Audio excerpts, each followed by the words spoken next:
Hello, it's Lisa here. Welcome to day 2 of Read, Reflect, and Grow.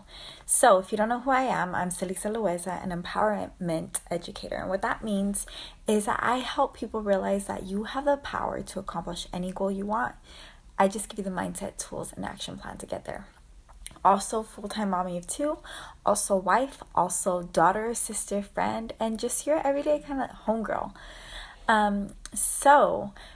Yesterday on my personal page, and I'm here on my business page now, I shared about me sharing the most powerful tool and technique that I incorporate every day into my life. And I've done this since I was a little girl, and it's something that if I don't do, I feel off. Just the way you have to shower every day, this is something I incorporate every day more than working out, more than anything else. Even when I don't eat the best, this is one thing I consistently do that I feel adds value to my life. And it's reading. I've read since I was a little girl. I still love reading now. Oftentimes, and most of the time, it's personal development, but sometimes I do include that fiction in there. So for the next 30 days, we'll see how long. I just want to come on and keep on sharing what I'm reading, how I'm reflecting from it, and how it's helping me grow, because that's the whole point of it. That's the purpose, to help you grow. So yesterday I shared that I'm reading The Year of Yes by Shonda Rhimes. Today I only got one chapter done, and what spoke to me most was these 2 little paragraphs. I had no real way to account for my unhappiness.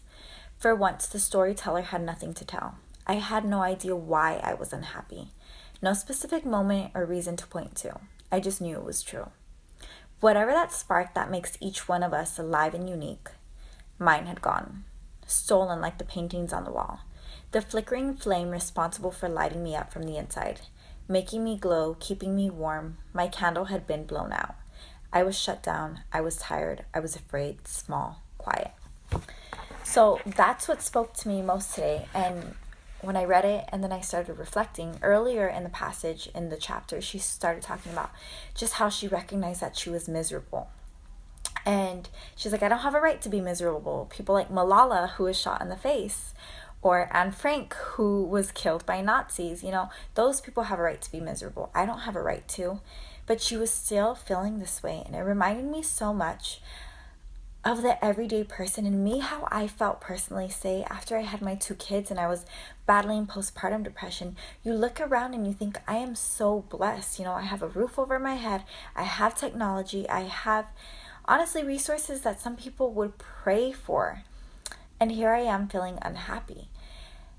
So it got me thinking about the day-to-day. How many of us are feeling unhappy, but we kind of push it deeply away? You tuck it into the back of your head because you're going and you're going and you're going and you're doing the grind. And she talks about that spark that keeps us alive and how it faded away. And although I can gladly say I'm not at this point right now I feel really blessed. And it's not to say that I've reached a peak or that I'm this badass that knows it all. No, every life has ebbs and flows. You have your highs, you have your lows. Right now, I'm in a really good place consistent with my life. But there are times that I have felt that.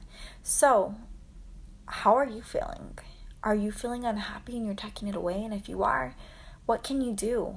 How can you take action? How can you, first off, recognize what you're feeling? Label it, like it's okay to admit that you're feeling that way, and then start doing things that bring life to yourself. In her case, she started saying yes to adventure, saying yes to things that came her way. So how can you start saying yes if you are feeling that way? And if not, how can you keep this feeling going? What kinds of things are you doing that's making you feel good, and how can you keep it more consistent? How can you keep this as a daily practice, a daily lifestyle? Perhaps it's gratitude, perhaps it's exercise, it's eating well. We're all different, spending time with people that matter. And that's it. That's my read, reflect, and grow for the day. So thank you for watching. Please tune in tomorrow. And I love you all. Sending you love and light always.